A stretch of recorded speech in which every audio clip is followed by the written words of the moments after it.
Hello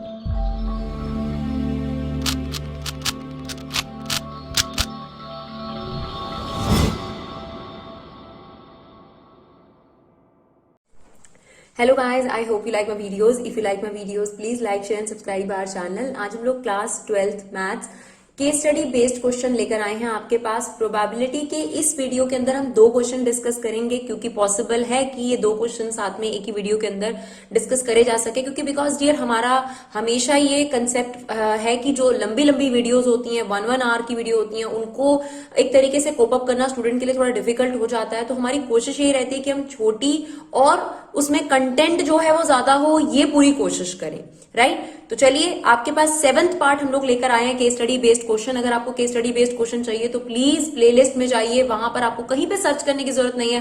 playlist में आपके पास हर चीज बहुत सॉर्टेड है. अगर आप मल्टीपल चॉइस क्वेश्चन चाहते हैं तो मल्टीपल चॉइस क्वेश्चन की आपके पास अलग से प्लेलिस्ट है. आप 1 मार्कर क्वेश्चन चाहते हैं उसकी अलग से प्लेलिस्ट है. 12th मैथ्स की प्लेलिस्ट अलग से है. इसके अलावा अगर आप फॉर्मूला पीडीएफ चाहते हैं, दोनों बुक्स की एक साथ फॉर्मूला पीडीएफ चाहते हैं, तो आप हमारी वेबसाइट पर जाकर उसे डाउनलोड कर सकते हैं.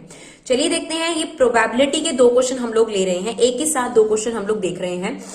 तो देखिए डियर, आपके पास क्वेश्चन में कहता है let X denote the number of colleges where you will apply after your result. ये बात हम आपको केस स्टडी के पहले क्वेश्चन में भी बता चुके हैं कि ये बिल्कुल मुश्किल क्वेश्चंस नहीं है केस स्टडीज वाले, घबराने की बिल्कुल जरूरत नहीं है. बेसिकली क्या है कि अगर आप देखेंगे अकाउंट्स के अंदर भी फिलअप वाले क्वेश्चंस आने लग गए थे, तो वो मुश्किल नहीं थे, बल्कि आपका टाइम कम कंज्यूम करते हैं, क्योंकि ऑलरेडी फॉर्मेट बना होता था, आधी से ज्यादा चीजें होती थी. यही चीज आप यहां समझ के चलिए, ये स्कोरिंग ही होने वाला है आपके लिए. राइट इसमें क्या है, क्वेश्चन वही है जो अभी तक आप डील करते थे. फर्क सिर्फ इतना है कि आपसे पार्ट्स के अंदर क्वेश्चंस पूछ लेगा कि आप मुझे ये वैल्यूज निकाल दो. तो बेसिकली तो आपको क्वेश्चन पढ़ के स्टेप्स क्लियर हो जाते हैं कि क्या स्टेप्स आपको क्वेश्चन में करने हैं. राइट तो देखिए, ये क्वेश्चन पहले भी आता था एग्जाम में. आपको दे रखा है probability of x equal to x. ये प्रोबेबिलिटी डिस्ट्रीब्यूशन का क्वेश्चन है, और प्रोबेबिलिटी डिस्ट्रीब्यूशन के आपको एक्सरसाइज के 1 to 9 क्वेश्चन आ रहे हैं. सिर्फ मीन और वेरिएंस का कंसेप्ट आपके पास रिलेटेड है, जो फिलहाल जो इस सेशन है सिर्फ उन्हीं स्टूडेंट्स के लिए. राइट तो उसी पर बेस्ड हमने वीडियोस लिए हैं, जो कि आपके सिलेबस में भी आ रही हैं. तो आपको यहाँ दे रखा है अगर x की वैल्यू 0 और 1 है तो प्रोबेबिलिटी kx है. अगर x की वैल्यू 2 है तो प्रोबेबिलिटी 2kx है. अगर x की वैल्यू 3 और 4 है तो probability k with in bracket 5 - x, और अगर 4 से ज्यादा है तो प्रोबेबिलिटी है ही नहीं, 0 है. ठीक है, क्वेश्चन पढ़ लेते हैं. कहता है what is the sum of all the probability of distribution.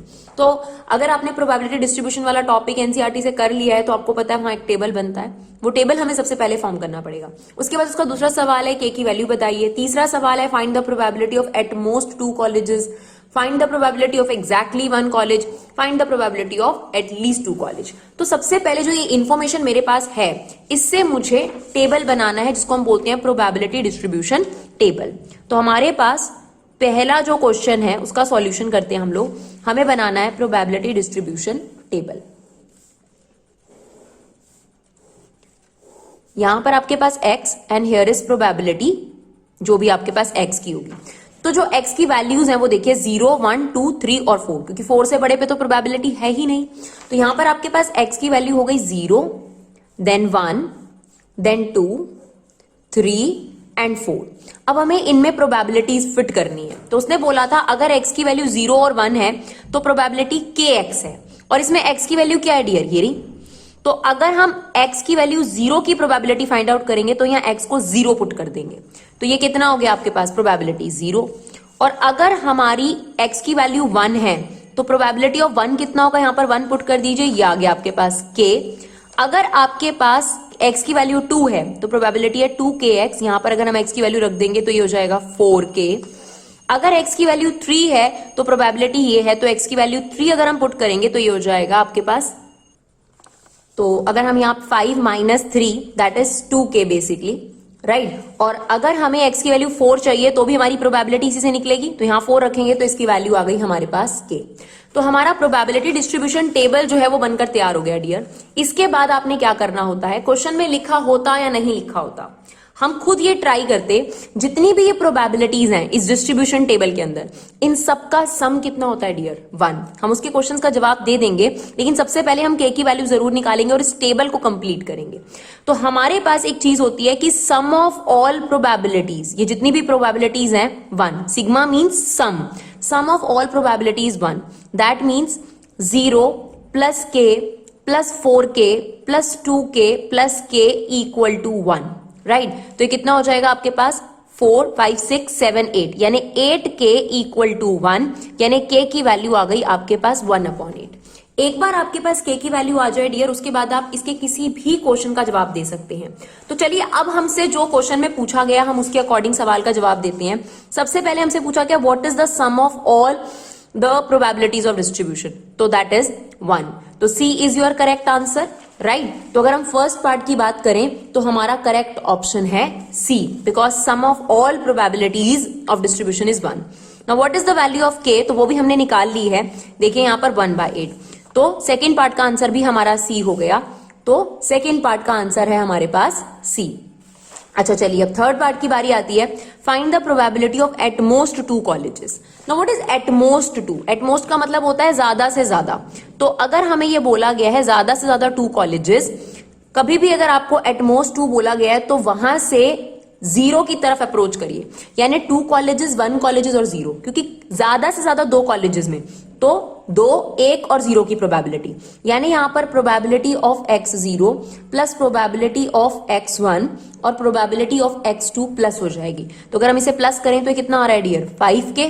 Now k की वैल्यू कितनी है 1/8, तो हमारा आंसर आ गया 5/8। तो देखें यहां पर ऑप्शन कौन सा है, ऑप्शन ए। तो थर्ड पार्ट का हमारा आंसर हो गया ऑप्शन ए, राइट। एक बार आपका ये के निकल कर आ गया तो ये क्वेश्चन बहुत आसान होता है, और ऐसा मत सोचिए कि एग्जाम में नहीं आता, बिल्कुल आता है। चलिए find the probability of exactly 1 college. Exactly 1 college, एक कॉलेज, तो ये एक कॉलेज में अगर एडमिशन हुआ तो उसकी प्रोबेबिलिटी कितनी है एग्जैक्टली 1 कॉलेज की, exactly 1 college,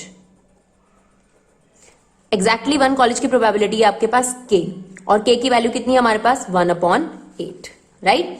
last and the fourth part, find the probability of at least 2 colleges. अब एटलीस्ट 2 कॉलेजेस में क्या होता है, जब आपको बोला है कम से कम 2 कॉलेजेस में एडमिशन हुआ है, एटलीस्ट 2 कॉलेजेस, तो यहां पर क्या होगा डियर, एटलीस्ट 2 कॉलेजेस में ये भी आ जाएगा, ये भी आ जाएगा और ये भी आ जाएगा। जब हम एटलीस्ट या एटमोस्ट की बात करते हैं तो उस नंबर से ऊपर और नीचे जाते हैं। अगर हमने बोला होता मोर देन 2 कॉलेजेस तो सिर्फ 3 और 4 आता, ठीक है। अब हमने क्या बोला एटलीस्ट 2 कॉलेजेस, यानी कम से कम 2 कॉलेजेस, तो 2 कॉलेजेस में भी एडमिशन हो सकता है या 3 कॉलेजेस में भी या फिर 4 में भी। तो यहां पर क्या होगा, इन तीनों की प्रोबेबिलिटीज का सम किया जाएगा। तो अगर आप इन तीनों की प्रोबेबिलिटीज का सम करते हैं तो ये कितना बन रहा है डियर, इट्स 7k। तो यहां पर हमने लिख दिया 7k, k की वैल्यू कितनी है हमारे पास 1/8, तो हमारी प्रोबेबिलिटी कितनी आ गई 7/8। यहां पर आप देख सकते हैं option D is correct, right. तो ये हमारा फर्स्ट क्वेश्चन हो गया प्रोबेबिलिटी डिस्ट्रीब्यूशन का। अब देखिए मेन हम आपको बार बार यही समझा रहे हैं, कोई जरूरत नहीं है कि आप इसके 10 20 50 क्वेश्चन करें, जरूरी ये है कि प्रोबेबिलिटी डिस्ट्रीब्यूशन को कैसे हैंडल करते हैं वो आपको क्लियर होना चाहिए, राइट। तो चलिए एक और क्वेश्चन देखते हैं इसका। Suppose 5 men out of 100 and 25 women out of 1000 are good orator, ठीक है। An orator is chosen at random. Assume there are equal number of men and women.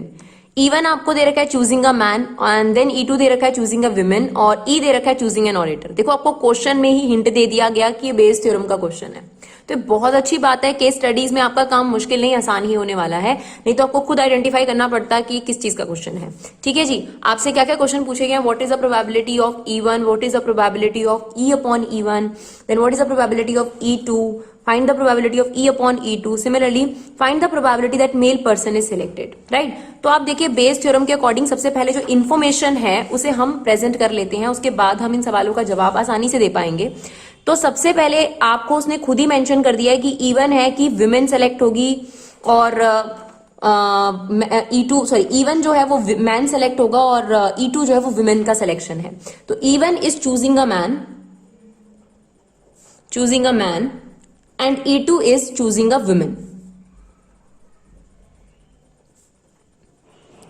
and E भी आपको मेंशन कर रखा है, कॉमन है कि आपने एक ओरेटर चूज करा है, राइट। अब सबसे पहले आपको बहुत क्लियर शब्दों में उसने क्वेश्चन में मेंशन कर दिया था कि there are equal number of man and women, right. ये तो आपको अलग बात बताइए ना कि 100 में से 5 जो है चांसेस हैं कि विमेन जो है गुड ओरेटर्स होंगी, राइट। तो आपके पास ये तो कॉमन चीज हो गई ओरेटर वाली। हमें ये नहीं बता रखा था कि जो हमारे पास ओवरऑल विमेन और मैन है वो कितने हैं, राइट। तो हमने ये क्वेश्चन में मेंशन कर ही दिया, वैसे तो इक्वल नंबर ऑफ मैन और विमेन है, तो 50-50% चांसेस हो गए। तो मैन चूज हो इसके चांसेस है हाफ, और विमेन चूज करी जाए इसकी प्रोबेबिलिटी भी कितनी है, हाफ। नाउ अगर आपने मैन चूज करा है और वो गुड ओरेटर है, यानी आपने ओरेटर चूज करा है, तो उसके चांसेस कितने हैं ये आपको बता रखा है, 5 आउट ऑफ 100। तो 100 में से 5 मैन जो हैं वो गुड ओरेटर्स हैं। सिमिलरली अगर हम बात करें विमेन में से ओरेटर चूज करे गए, गुड ओरेटर चूज करे गए, तो उसके चांसेस हैं 25 आउट ऑफ 1000, राइट। सबसे पहले आप मैन या विमेन चूज करेंगे, उसके बाद ही अब देखिए, जैसे अगर हम आपको कहेंगे जाके एक ओरेटर चूज करके ले आइए, गुड ओरेटर, तो सबसे पहले आपको किसके बीच में सेलेक्ट करना पड़ेगा कि मैन में से लूं या विमेन में से। तो सबसे पहले विमेन या मैन, एंड देन अगर आपने मैन चूज करा है तो गुड ओरेटर के चांसेस क्या है, 5/100, और अगर आपने विमेन चूज करा है तो उसमें गुड ओरेटर के चांसेस क्या है, 25/1000, राइट। अब आप देखिए उसके जो जो क्वेश्चन का जवाब है, what is the value of probability of even, ये हमने ऑलरेडी फाइंड आउट कर ली, ये रही। तो फर्स्ट पार्ट का आंसर आपके पास हो गया हाफ, यानी B is the correct option, right. Then second में कहता है what is the value of E upon even, E upon even, this is 5/100, इसे सिंप्लीफाई कर लीजिए, 1/20। तो आप देखिए इसमें से कौन सा ऑप्शन है, option C is correct. Then third part में आपसे कहता है what is the value of probability of E2, probability of E2 भी हमारे पास है हाफ। कौन सा ऑप्शन है, देखिए इसमें से D is the correct option, तो इसका मतलब ये रहा आपके पास correct option. Now fourth part,